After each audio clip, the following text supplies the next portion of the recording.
My name is Biochar Bob, and I'm a pretty normal kid. I like to play music. I like to skateboard, but I really like to get my hands dirty. I used to be just Bob, but one day, a guy named Jeff came into my high school biology class and started talking to us about something called biochar. After he was done, all the kids left and I was the only one left in the classroom, and we were talking about it, and he goes, "Hey, so what do you think about maybe being an intern for my company?"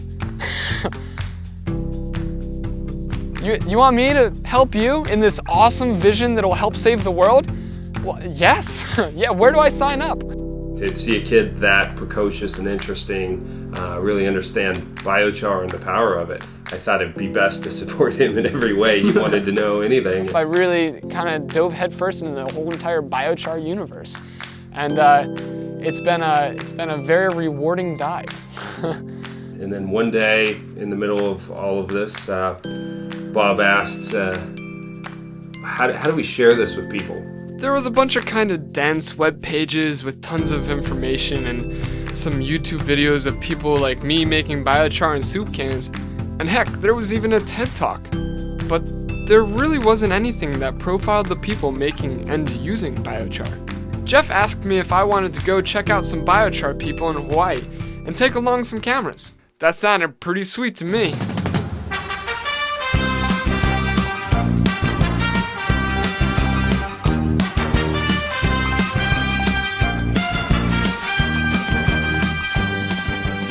The first person I talked to was a guy who started making biochar out of tree clippings in holes in his backyard. My name is Josiah Hunt, and I first learned about biochar in a National Geographic article titled Our Good Earth in September 2008. That was my first introduction to the word biochar. It was like a light bulb went off, and all the pieces kind of came together for me, and I understood, like, wow, this is big. This is really big. I became extremely passionate about it from that point on and have basically slept, and dreamed biochar since then, and even made a little money doing it sometimes. My kids grow up with it. They love it. They love harvesting food from the garden, and they know that biochar is part of that. And it's kind of nice seeing that, how quickly they grab onto it, engaging them in the garden in something that's not fully work-oriented, but something that's success-oriented. Putting it on the table, that is what makes it a reality for my son. He knows that biochar is a part of that. If we want to get good sweet fruit, we use biochar. This is where a lot of our action happens right here. This is my favorite pit. We have done so much biochar right here in this pit. It's ridiculous. I think these pits just show the simplicity of it. Sometimes biochar seems very complicated, and sometimes I think it's unnecessarily so. It's simple. It really doesn't have to be that complicated. Right here, which is dirt, shovel, and free wood, I make biochar. So what I'm really interested in is if we can find a piece of biochar with the fungi and the roots in the same location. I'd like you to find a piece of biochar that doesn't have roots or fungi on it. Oh yeah, look at that. Oh yep, see? Full root system in there. Yeah, look at this. It's a literal mat. Here, let's pull this chunk out. How's that for a rhizosphere, huh? Look at those chunks of biochar hanging off there. Wow.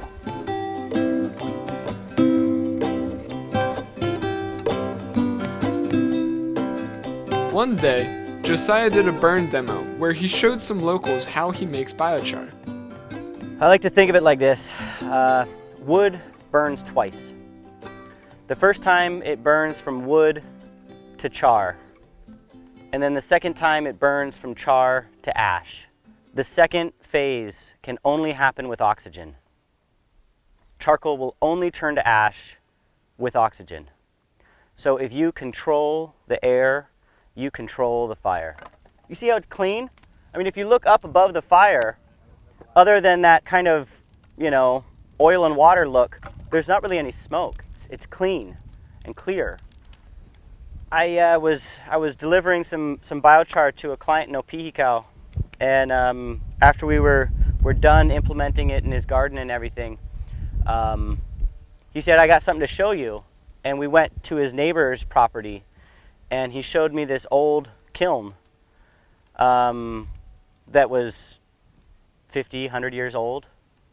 And there was pieces of charcoal in and around that kiln that still looked exactly like the wood that was used to make them. I mean, they still had perfectly sharp edges and shapes. You could see branches, you could see that they were using a hatchet and cutting pieces out of it. There was perfect pieces. They had basically shown no degradation over 50 to 100 years.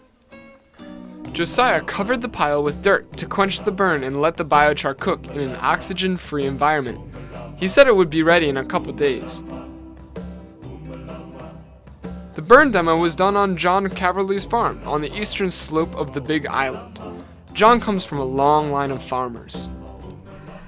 What really turned it all on was coming back to natural farming. I've been an organic farmer my whole life. And I felt like I was spinning my wheels. Kind of the same paradigm as the conventional farmers, you know. And then when I heard about this natural farming, it's what my grandmother mentors taught me when I was a little boy about the microorganisms, and that's when the light went on. John uses biochar in tandem with indigenous microorganisms, or IMOs, which is a process of natural farming that involves cultivating your own beneficial organisms right from your own farm. Here we got this little piece of biochar. Okay. So you got 6 billion guys living in here, and there's more surface space in here than you can wrap your mind around. Just like there's more IMOs in here Then I can than wrap you can them. okay? And Okay. so they go in here because it absorbs moisture, but just the right amount. Doesn't Okay. get too whatever. And it has nutrients in it, and they really like living inside of the charcoal. So you're telling me that you get this charged with life and small little organisms, Right. and then you put this on your crops. So Right. now you have all this soil life transferred from your IMOs of the local organisms, and now you're putting it right at the base of your plants. Yep. Wow. You know, the first time I took a bag and dumped it on the land, I felt like somebody just unlocked the shackles. I felt really free. I went, oh my God, what a feeling. Over the next few days, Josiah introduced me to other people in Hawaii who are using biochar. I met David Morano and Abigail Hendricks, who run Aloha Mahi'ai Aquaponics. They use biochar to turn fish poop into fertilizer for organic produce.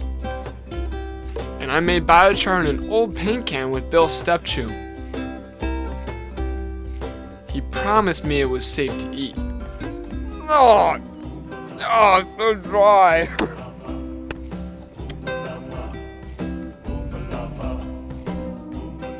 One of the most enthusiastic people I met was Eric Wineart, who is the manager of the largest papaya exporter in Hawaii.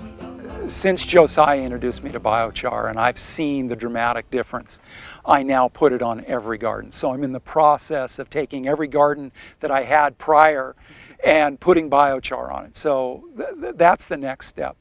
And so it's going to be incorporated in all the farming I do because it's day and night. I used to farm very conventional, right? We would buy fertilizer and it works, obviously. They feed the world. But I went to Korea and saw that you didn't need to use any of this, those chemical fertilizers. That if you just use biochar and indigenous microorganisms, you don't need to buy any of those inputs. And it really changed just how I thought about agriculture here. Hawaii is in such a quest to try to feed itself and to be sustainable, but it's difficult under the current regimes or thought patterns because we import all those fertilizers to grow a crop. Since incorporating it into his farming, Eric has become a big proponent of biochar. The significance of biochar to me is I'm interested in self-sufficiency. I'm interested in producing my own food. And biochar is a way to really increase production without adding a bunch of nutrients in the form of chemicals or fertilizers. So if I have the microbes that are living in the biochar, that's all I need for my plants to grow. For me, it's a one-time application, so thereafter things have changed. You need the allies like a biochar because you can't afford any other method. And I've seen a doubling in production with the use of biochar. So I think they're going to go to it. And it's going to make a difference. And doubling the yield is twice the output for your labor. People are going to love it. The people I talked to kept telling me that Hawaii was so vulnerable, especially to rising fuel prices and to climate change. I started to really see how important biochar could be to Hawaii's future. It can replace fertilizers that are made from fossil fuels and shipped in from the mainland. And it can help grow more and better food while sequestering carbon and combating climate change. Adam Askwith is an extension specialist at the University of Hawaii. He really helped put biochar into perspective for me. What we don't want to do is we don't want to individually sacrifice anything in our modern life. Everybody wants to change the world and nobody wants to change themselves. We have to convince people that we have to make sacrifices because we've had our day in the sun, so to speak. One of the key components of Adam's sustainability program is to promote gasification to make power. The gasifier produces electricity from biomass that Adam uses to run his shop. That's a 15 amp air compressor. That's pulling almost 3 kilowatts. You can't do that with photovoltaic panels. Biochar is produced as a byproduct of the gasification process. We have to get to the point where things like this, or making biochar, or doing all this crazy stuff, is not the extraordinary. It becomes the ordinary. We cannot ignore what we're doing. It's just not right. We're laying bare the future of entire generations. So how can we just stand by and do nothing when we actually have the tools to at least take a baby step towards solving that? Is right there and has been there for millennia. Inputting biochar to tropical lateritic depleted soils can change them into soils that will sustain long-term agriculture. So first priority is to recognize what lands are important to feed ourselves, and we care for those lands not because it's a conservation ethic, but our lives depend upon it. And they may not depend on it right now because we still get cheap food from China, but our great-grandchildren will most certainly depend upon these lands again. Biochar has to be one of the big tools in the toolbox that we all engage in going forward, because there's all sorts of technologies that money is going to try to pull carbon out of the atmosphere and stick it back in a safe place. But we know how to do it right now. And it's really cheap, it's really easy, and so we just want to encourage everybody to get involved because everybody's contributing to the problem. So there's a solution right in front of us, and everybody needs to engage it. After my conversation with Adam, I asked myself how I'm going to engage with biochar as a solution for the soil, for the climate, and for my generation's future.